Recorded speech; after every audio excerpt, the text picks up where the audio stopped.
So hey everyone, welcome back to the quick and very interesting tutorial where in this quick tutorial I'm going to show you how you can create a simple before and after image slider in just directly in your browser. Now in order to do it, all you need to do, so just simply open any of the browser you have, and here you have to search for JUXPAPOSE.nightlab.com. You can see the right URL. If I pronounce it wrong, then just simply go to this website and you can do the same step from a smartphone as well.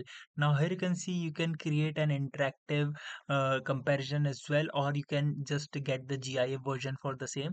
Now in order to do it, all you need to do is just simply scroll down, and here you can see you have to either paste the URL or you can upload the image as well.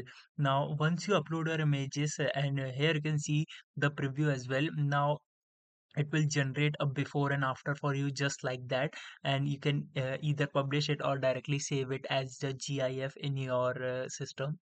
Alright, so that's it for this tutorial. I hope this video will be helpful for you. Make sure to hit the like button and subscribe button for more such helpful and interesting tutorials. See you in the next one. Take care.